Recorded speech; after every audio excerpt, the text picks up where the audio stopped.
Siempre me había parecido que la Antártida era un vacío infinito, lleno solo de viento y nieve. Cuando me ofrecieron un contrato como técnico en una estación secreta, escondida lejos de las rutas habituales de los exploradores, no lo dudé ni un minuto. Me llamaba John. Llevaba mucho tiempo especializado en el mantenimiento de equipos complejos, y la oportunidad de visitar el lugar más extremo del planeta me parecía una aventura que no podía dejar pasar. No me explicaron en detalle cómo sería la estación ni cuáles serían sus tareas. Solo me dijeron que se trataba de una expedición importante y que estaba bien remunerada. Acepté, firmé los documentos necesarios y poco después partí en avión hacia el silencio helado.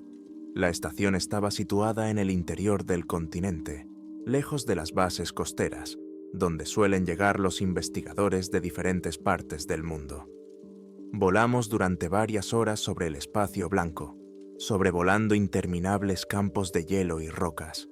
Cuando el pequeño avión, balanceándose sobre la nieve, finalmente tocó la pista, que más bien parecía un terreno despejado, vi cómo se alzaban sobre la llanura unas escasas estructuras metálicas.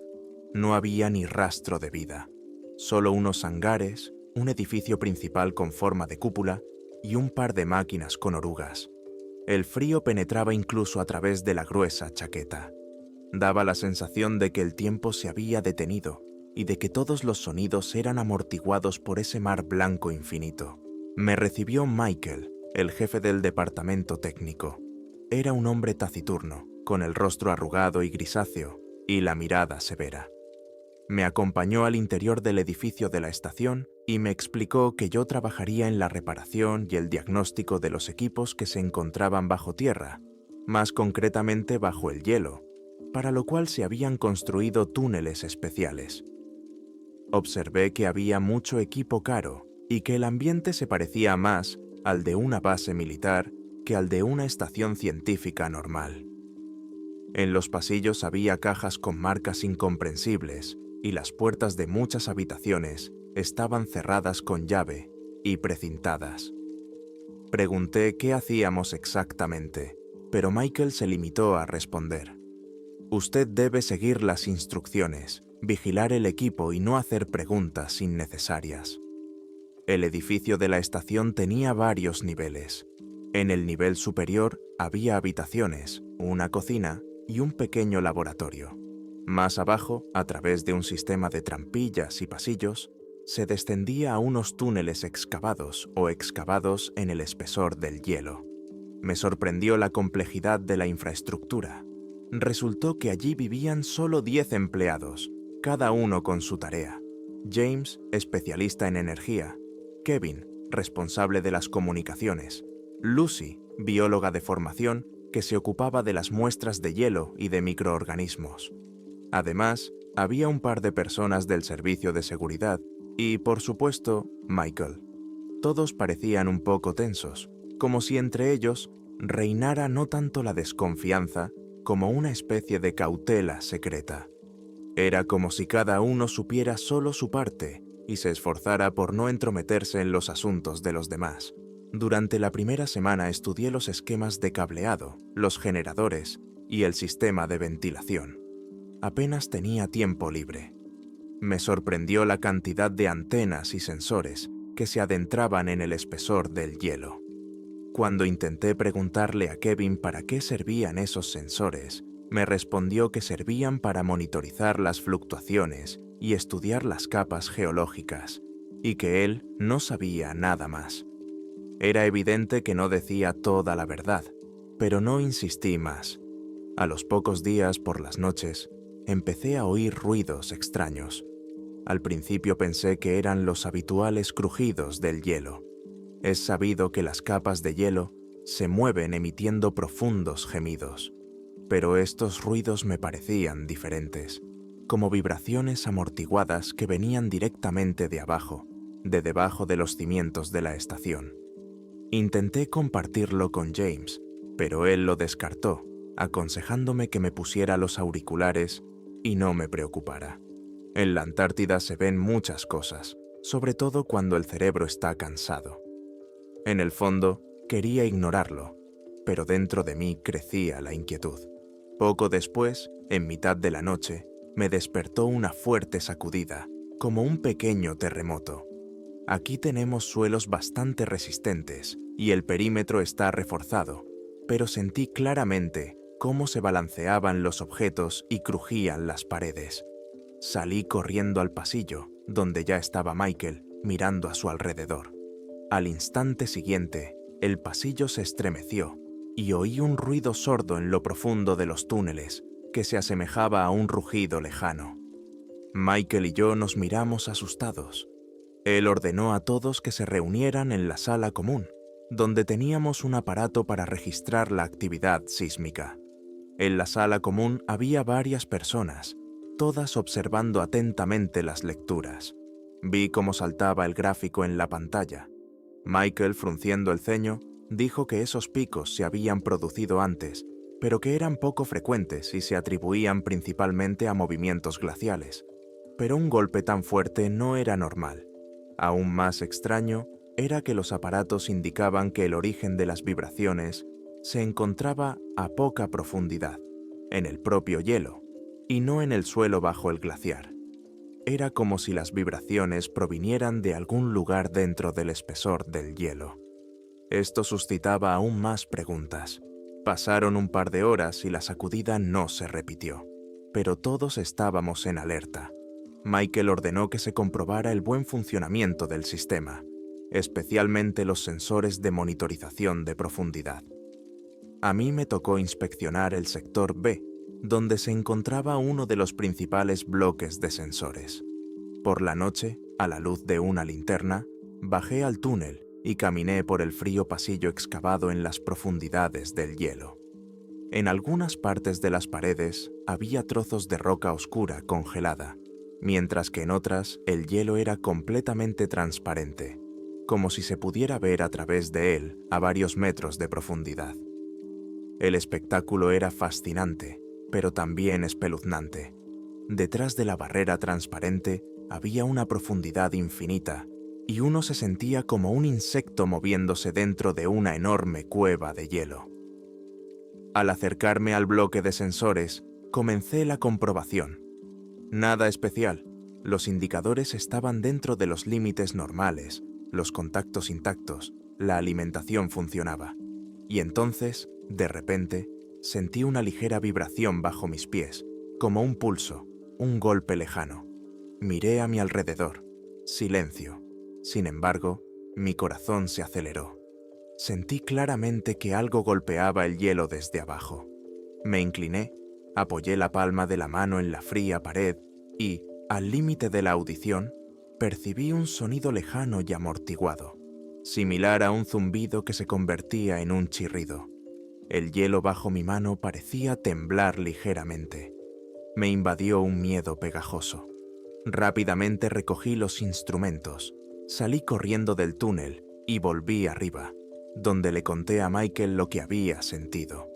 Él frunció el ceño y dijo que el hielo de muchos años a menudo canta y cruje. Pero yo sentía que estaba pasando algo más. A partir de ese momento, las pesadillas comenzaron a perseguirle por las noches. Soñaba con grietas interminables en el hielo, de las que salían extrañas manos azules. Era como si el hielo estuviera vivo, se moviera e intentara salir a la superficie. Me despertaba empapado en sudor frío, agarrado a la manta, y me quedaba mucho tiempo tumbado, escuchando el silencio de la estación. Desde entonces, intentaba no quedarme solo. Buscaba la compañía de James o Lucy para distraerme con la conversación. Pero dentro de mí seguía creciendo la inquietud. Lucy, como bióloga, estudiaba muestras de hielo en busca de microorganismos y otras impurezas. Una vez compartió conmigo un hallazgo. En algunos núcleos extraídos a gran profundidad había descubierto unas inclusiones anómalas que parecían fibras o flagelos. Ni siquiera con el microscopio podía entender qué era. El material parecía orgánico, aunque extraño. Lucy dijo que le había mostrado esos fragmentos a Kevin y que él los había llevado a una habitación cerrada con llave para enviarlos por comunicación especial. pero no sabía qué había pasado después con esas muestras. Y, por lo que parecía, le prohibieron hacer más preguntas. Le aconsejé que tuviera cuidado. Pasaron varios días más. El tiempo transcurría de forma extraña, como en un delirio semisomnoliento. El tiempo empeoró, se levantó un viento huracanado y la temperatura bajó a valores espantosos. En esos momentos, la estación parecía un punto vulnerable en el mapa, rodeado por una tormenta de nieve sin fin. Casi no salíamos al exterior. Una noche, me despertó una alarma en la sala de máquinas. El sistema de registro de frecuencias anormales se había activado al detectar una potente emisión. Corrí allí junto con James y vi cómo el gráfico fluctuaba, indicando que había una señal clara bajo el hielo, como si alguien estuviera enviando ondas a una frecuencia determinada. Duró solo unos minutos, luego todo desapareció, como si nada hubiera pasado. Pero los dispositivos electrónicos que registraban los datos conservaron el impulso. Intentamos descifrarlo, ver si había algún patrón. Al mirar las curvas, sentí cómo se me helaba el interior. No podía ser un ruido casual. Parecía que la señal tenía una estructura, aunque incomprensible para nosotros. Michael entró en la sala, vio nuestras caras desconcertadas y ordenó inmediatamente que se borraran todas las huellas y que no se dijera nada a nadie. Comprendí que él sabía desde hacía tiempo de esos extraños impulsos y que toda la estación había sido creada para investigarlos. Quizás por eso estábamos en un lugar tan secreto, para que nadie de fuera se enterara de la naturaleza de esas misteriosas señales. Empecé a comprender que me encontraba en el centro de un proyecto que ocultaba algo capaz de reescribir nuestras ideas sobre los hielos de la Antártida. Por la mañana nos llegó la noticia de la desaparición de uno de los guardias, Dan. Tenía que estar de guardia en la entrada de uno de los túneles laterales, pero no se comunicó y no apareció para desayunar. Su radio estaba apagada y su habitación estaba vacía. 3 compañeros y yo salimos a buscarlo por los pasillos. En el suelo del túnel encontramos huellas de arrastre, como si hubiera opuesto resistencia y lo hubieran arrastrado. No vimos sangre, pero las huellas nos pusieron los pelos de punta. Se interrumpían en una puerta lateral que daba a una zona restringida. Michael nos prohibió seguir adelante y nos ordenó que volviéramos. A nuestras preguntas, respondió que Dan podía haberse ido por su cuenta y que, en cualquier caso, no era asunto nuestro.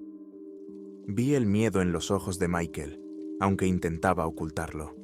Parecía importante para él que no siguiéramos adentrándonos en el túnel. Por la noche, cuando volví a mi habitación, di vueltas en la cama durante mucho tiempo, incapaz de dormir. Me temblaba todo al darme cuenta de que algo siniestro estaba pasando allí y que, en esencia, estábamos atrapados, porque la base más cercana estaba a cientos de kilómetros y fuera rugía una tormenta. Finalmente, me levanté y decidí ir al ordenador central para ver si había datos nuevos sobre las señales procedentes del hielo. Cuando entré en la sala de máquinas, al principio pensé que no había nadie, pero al acercarme a la mesa, vi una figura encorvada. Era Kevin, sentado, aferrado a los auriculares y mirando fijamente la pantalla. No me oyó, porque de los auriculares salía un sonido tembloroso, similar a un gemido lejano. Cuando le toqué el hombro, se sobresaltó y se quitó los auriculares. Parecía asustado. Me dijo que había sintonizado el receptor en una frecuencia que nadie había escuchado antes. De allí provenían unas vibraciones silenciosas, parecidas a voces, pero no humanas. Es como si alguien llamara desde abajo, susurró. Cogí los auriculares y traté de escuchar yo mismo. Era como si cientos de voces, distorsionadas por el eco a través del espesor del hielo, susurraran en algún lugar en las profundidades. Se me puso la piel de gallina. ¿Qué eran esos sonidos? ¿Podría haber alguna forma de vida allí, bajo el hielo? Kevin y yo empezamos a cambiar los ajustes, tratando de limpiar la señal. Apenas logramos reducir un poco las interferencias Se oyó un chillido agudo, como si la gente gritara de dolor. Me asusté y me sobresalté. Kevin apagó rápidamente el receptor. Nos quedamos sentados en silencio, respirando con dificultad. Dije, tenemos que contárselo todo a Michael. Pero Kevin estaba seguro de que Michael ya lo sabía y que había prohibido hacer preguntas innecesarias. Decidimos quedarnos con la grabación para entender qué estaba pasando y no meternos en problemas. Sin embargo, sentía que quizá habíamos cruzado una línea. Recordé al desaparecido Dan y sentí que el tiempo se había puesto en marcha. Al día siguiente, la tormenta amainó y tuvimos la oportunidad de dar una vuelta por los alrededores de la estación. Salimos con trajes protectores, radios y linternas. El cielo gris se cernía sobre la llanura blanca. A unos 100 metros de la estación se veía una gran grieta en la nieve, como una fisura en el hielo, y parecía bastante reciente. Michael nos dijo a James y a mí que la inspeccionáramos, y a Kevin y a uno de los guardias que comprobaran las antenas. Cuando nos acercamos a la grieta, vi que se adentraba en la profundidad como una boca abierta. De allí salía un débil flujo de aire caliente, lo cual no tenía sentido. Bajo el hielo debería hacer más frío. James también lo notó. Me miró. Se encogió de hombros. Parecía que se levantaba una ligera niebla desde abajo. Miramos dentro de la grieta y, agachándonos, bajamos con cuidado unos metros para examinar sus paredes. Estaba aterrorizado, porque en algunos lugares veía huellas de algo parecido a enormes garras que habían arañado el hielo. Cuando le pregunté a James qué era, solo respondió, quizás sean grietas causadas por la presión. Pero ambos sabíamos que no parecían grietas. Había otra prueba. Debajo de la superficie había algo capaz de dejar marcas extrañas. Regresamos a la estación y por la noche descubrimos que Lucy había desaparecido. Nadie la había visto. Su habitación estaba vacía, la silla volcada y sus zapatos tirados en el suelo. Y nadie había oído ningún ruido. Michael dijo que ordenaría iniciar la búsqueda y dar la alarma, pero me dio la impresión de que temía que cundiera el pánico y trataba de silenciar la situación. Me uní a Kevin y James y los tres decidimos actuar por nuestra cuenta, porque ya no podíamos esperar más. Había personas desaparecidas y la dirección estaba claramente ocultando algo. Cogimos linternas y radios y nos dirigimos a los niveles inferiores. Kevin nos llevó a una de las puertas que consideraban almacén técnico, pero, según él, Michael entraba allí de vez en cuando con su llavero. Por supuesto, no teníamos acceso, pero Kevin consiguió una ganzúa universal y, tras unos minutos de forcejeo, logró abrir la cerradura. Tras la puerta se descubrió un pasillo recto que conducía a una bajada aún más profunda, a las entrañas del macizo helado. A diferencia de los otros túneles, este parecía más acondicionado. Las paredes estaban reforzadas con láminas de metal y por encima pasaban cables y conductos. Empezamos a bajar. A los pocos cientos de metros, el pasillo nos llevó a una sala que parecía un laboratorio. Había armarios con matraces, algún tipo de aparatos de análisis y frigoríficos. En las paredes colgaban planos de las cavidades subterráneas. Me di cuenta de que en los mapas estaban marcadas enormes cavidades bajo el hielo que no aparecían en ningún documento oficial. James se acercó al ordenador y lo encendió. La pantalla mostraba código de acceso. No teníamos ni idea de cómo entrar. Kevin intentó teclear algo, pero fue en vano. Eché un vistazo a la mesa, donde había varias carpetas. En una de ellas vi términos que hacían referencia a un TRAWI, escaneo profundo de bioestructuras. Esto ya iba más allá de una simple investigación geológica. Las fotografías en blanco y negro, insertadas en los documentos, mostraban algo parecido a fósiles antiguos o restos de criaturas congeladas en el hielo. Pero las formas eran completamente fantásticas, enormes, con extremidades curvadas y cuerpos desproporcionados. Algunas fotos mostraban algo parecido a espinas dorsales gigantes. Nos miramos. Al parecer, se habían encontrado restos de criaturas desconocidas bajo el hielo. Y por lo que parecía, no eran simples fósiles. Quizás algunos se habían conservado y ahora la estación estaba estudiando los signos de vida en las profundidades. Pero por muy increíbles que fueran estas conjeturas, nuestra situación real nos hacía pensar que alguien se movía allí y que las desapariciones de personas estaban relacionadas precisamente con eso. En ese momento, se oyeron pasos pesados en el pasillo.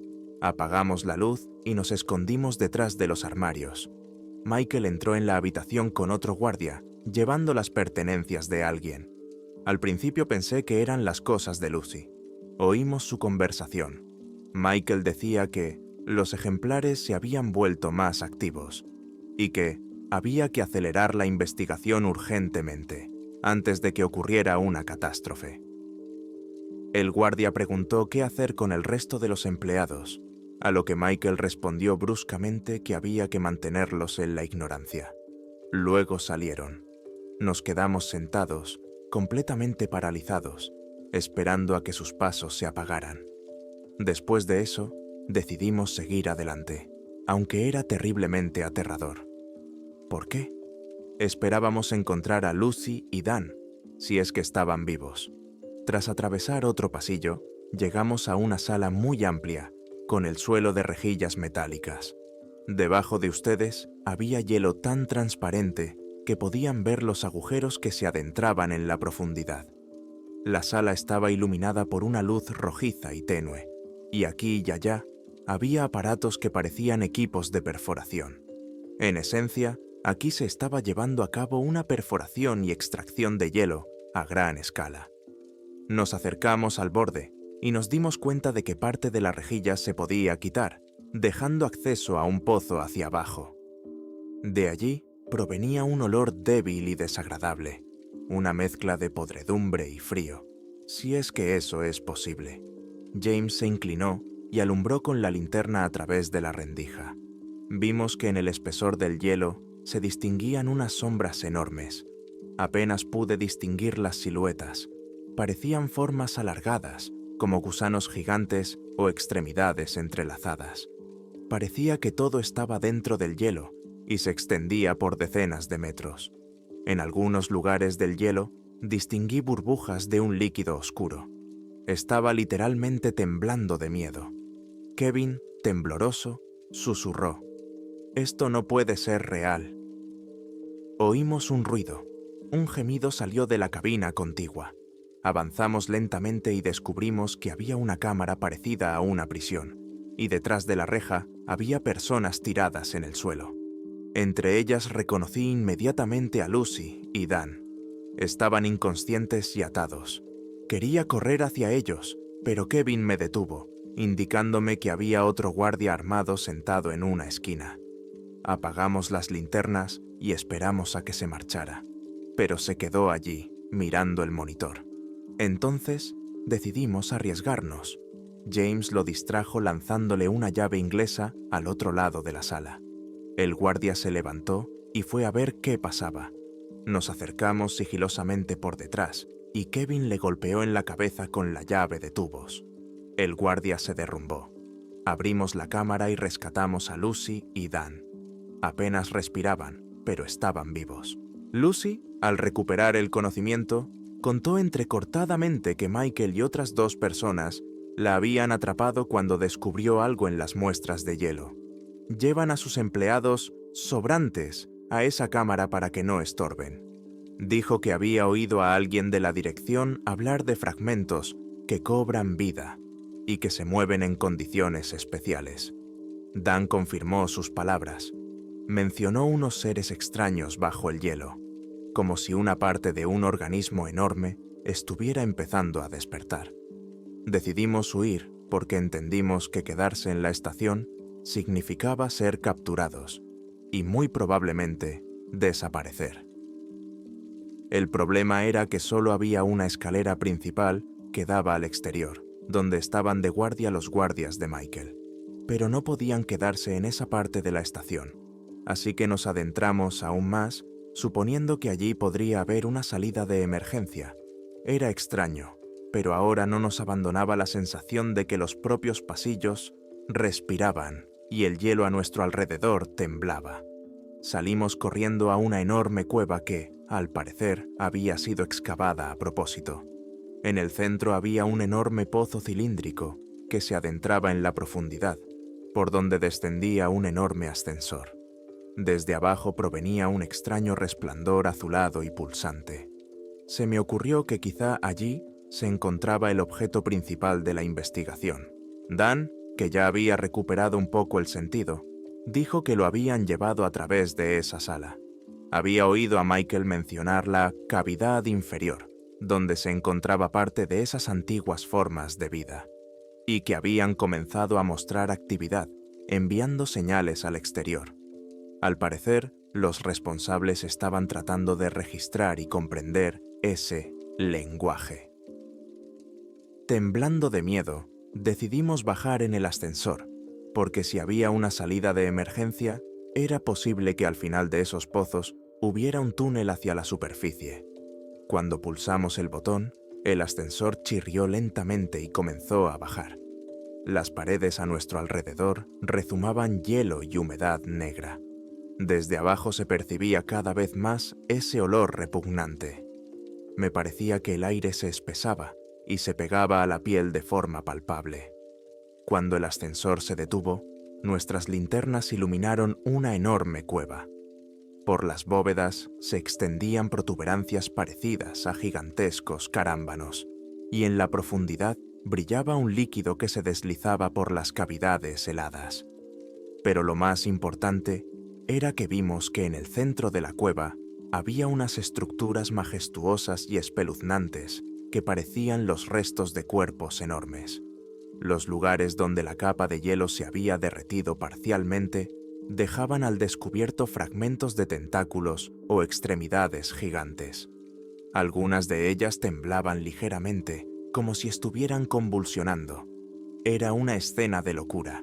De repente, una de esas masas se movió con más fuerza. Se oyó un crujido húmedo y todos retrocedimos. Teníamos la sensación de que nos habían visto. Kevin casi se le cae la linterna y Dan empezó a gemir en voz baja, sin dar crédito a sus ojos. Lucy, pálida, susurraba que no podía ser verdad, que no podían existir organismos tan gigantescos. Pero la realidad estaba ante nosotros. Criaturas antiguas y desconocidas, conservadas bajo el hielo durante quizás millones de años. Y ahora, gracias al trabajo de esta estación secreta, estaban despertando. Nos dimos cuenta de que parte de las paredes de la cueva se adentraban en un pasillo hacia algún lugar. Quizás allí había una salida de emergencia, pero tan pronto como dimos un paso, el hielo bajo nuestros pies comenzó a temblar. Uno de los tentáculos, como si hubiera sentido nuestra presencia, se retorció y el crujido del hielo resonó en la sala. Comenzó el verdadero horror. En varios lugares, el hielo se agrietó, liberando más fragmentos de esos cuerpos. Algunos de ustedes gritaron. Empezamos a correr, tratando de no caer y de no ser golpeados. A través del ruido de nuestra huida, oímos cómo la cueva se llenaba de ecos de gemidos lejanos y polifónicos. Parecía que todo el hielo a nuestro alrededor vibraba, dando lugar a ese grito colectivo. Nos metimos en un pasillo lateral. Las linternas iluminaban las paredes destartaladas. Sobre nuestras cabezas caían trozos de hielo. Todo se movía. Sentía que la cueva podía derrumbarse en cualquier momento, pero el instinto animal nos empujaba hacia adelante. En algún lugar detrás de nosotros quedaban seres monstruosos, tal vez tratando de escapar. Casi no sentía las piernas por el miedo. Poco a poco, el pasillo comenzó a ascender y oímos con el borde de la oreja cómo el ruido seguía aumentando abajo, convirtiéndose en un rugido. Parecía que todo lo vivo se derramaba hacia afuera de esos cuerpos que habían dormido durante millones de años en un cautiverio helado. El pasillo terminaba en un callejón sin salida, con una puerta de acero con una cerradura de código. En pánico, probamos diferentes combinaciones, pero sin éxito. Dan, como guardia de seguridad, recordó que en situaciones de emergencia, la cerradura debía desbloquearse mediante un procedimiento especial. Pulsó los botones, tratando de introducir los fragmentos de códigos que recordaba. Detrás, el estruendo se hacía cada vez más cercano, y de repente, la puerta se abrió. La abrimos de un tirón, salimos a un pequeño túnel y de allí a un espacio despejado.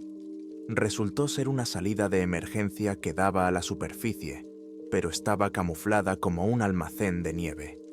El viento casi nos derriba, pero conseguimos salir y cerrar la puerta, esperando que la cerradura se volviera a bloquear. Miramos a nuestro alrededor. La tormenta había amainado un poco, pero el frío seguía siendo mortal. En la estación se veían luces, situadas, según calculamos, a unos 200 metros de nosotros. Se nos ocurrió que teníamos que marcharnos urgentemente. Quizás en el garaje de las motos de nieve encontraríamos algún medio de transporte para abandonar la maldita estación. Pero entonces vi que desde el edificio principal se proyectaba hacia el cielo un potente haz de luz, y por la radio que nos habíamos llevado, Michael hablaba frenéticamente. Estaba llamando a todo el personal para que evacuara urgentemente. Al parecer, él también se había dado cuenta de que ya no era posible bajar bajo el hielo, donde se despertaban esas criaturas, y que la estación pronto podría ser destruida. Pero no queríamos creer a Michael. Estaba involucrado en la desaparición de personas y en horribles experimentos. Nos negamos rotundamente a ir a la entrada principal. En su lugar, formando un semicírculo, nos acercamos al almacén lateral de maquinaria, donde se guardaban los vehículos todoterreno. Sin embargo, allí ya había 2 guardias. Al vernos, empezaron a gritar y a exigirnos que volviéramos. Al ver que no obedecíamos, empezaron a disparar al aire. Tuvimos que agacharnos detrás de un montículo de nieve. Sabíamos que una pelea a cielo abierto con ese frío era una locura, pero no había otra opción. Dan se levantó con dificultad y gritó que lo cubriéramos, mientras él daba un rodeo. Intentamos distraer a los guardias con conversaciones. Les dijimos que había una amenaza en la estación, pero no nos escucharon, aparentemente siguiendo las órdenes de Michael. De repente, la tierra se estremeció con un fuerte golpe. Los guardias se quedaron en silencio, aturdidos. Se oyó un estruendo sordo bajo la estación y vimos cómo una de las paredes del edificio principal se derrumbaba hacia adentro. De la grieta sobresalía una protuberancia gigante y viscosa que se balanceaba con el viento. Cuando los guardias se volvieron y lo vieron, se olvidaron de ustedes y huyeron asustados. Aprovechamos el momento, nos abrimos paso hasta los vehículos, encontramos una moto de nieve para 2 y un pequeño tractor con orugas. Dan y Kevin se subieron al tractor, Lucy y yo a la moto de nieve. Arrancamos los motores y salimos disparados de allí. Al mirar atrás, vi cómo la estación se desmoronaba bajo los golpes de fuerzas desconocidas. Los gritos furiosos de los supervivientes y el estruendo del metal se mezclaban con el aullido del viento ártico. Una enorme masa viscosa seguía elevándose de la grieta. Era como una oscuridad milenial rota por una cáscara de hielo. Parecía que algo intentaba liberarse por completo. Quizás no era solo eso, sino parte de un ser aún más gigantesco que se extendía bajo el hielo. No sé si Michael sobrevivió, pero creo que no. Corríamos en la moto de nieve por la llanura blanca sin un plan claro. Nuestra única esperanza era un pequeño campamento de científicos que aparecía en el mapa a 60 kilómetros. Nos dirigimos hacia allí, esperando llegar a tiempo, antes de que se agotara el combustible y nos sorprendiera una nueva tormenta. A nuestras espaldas desaparecían las últimas luces de la estación, sumergida en la nieve y en los tentáculos monstruosos. No sé qué fue de esas criaturas que lograron escapar. Quizás el frío detendrá su expansión, o quizás seguirán avanzando por el hielo, llevando consigo su antigua furia. Lucy, Kevin, Dan y yo sobrevivimos por milagro. Al llegar al pequeño campamento, contamos a los científicos el horror que se estaba viviendo en la instalación secreta. Al principio no nos creyeron, pero finalmente se pusieron en contacto por radio con esa zona. No obtuvieron respuesta, la estación no emitía. Pronto se organizó una operación de rescate, pero, según dicen, no encontraron nada, salvo gigantescas grietas y escombros de metal. Ni una palabra sobre los desaparecidos. A las pocas semanas regresamos a casa. Todos firmamos unos documentos de confidencialidad, aunque por dentro ardía el deseo de contar la verdad. ¿Qué se escondía realmente bajo los antiguos hielos de la Antártida? ¿Qué formas de vida podrían despertar y qué mensaje nos enviaban con sus terribles señales? Hoy vivo con la constante sensación de que el inquietante silencio de los polos sur puede romperse en cualquier momento. Me persiguen pesadillas sobre túneles de hielo y monstruos viscosos. A veces me parece oír el eco de esas mismas señales al límite del oído, como si el hielo todavía intentara comunicarse con la gente. Pero si algún día lo consigue, me da miedo imaginar lo que descubriremos. O tal vez algún día lleguen nuevas expediciones a las frías costas de la Antártida, sin sospechar nada, y vuelvan a perforar y escuchar las capas profundas. Dicen que allí hay reservas infinitas de agua, rocas antiguas y secretos que es mejor no perturbar. Pero yo ya no podré hacer nada para ayudar. Cuando por las noches me despierto sobresaltado por otra visión de la boca helada que rompe la cúpula de la estación, solo repito para mí mismo, que allí permanezca para siempre el silencio helado. Y si el hielo vuelve a susurrar, no se les ocurra responderle, no se les ocurra cavar más profundo, no se les ocurra escuchar lo que dice su voz, porque la Antártida puede ser mucho más viva de lo que cualquiera de nosotros está dispuesto a admitir. Y quien una vez ha escuchado lo que se gesta en las entrañas del hielo, ya no podrá vivir como antes.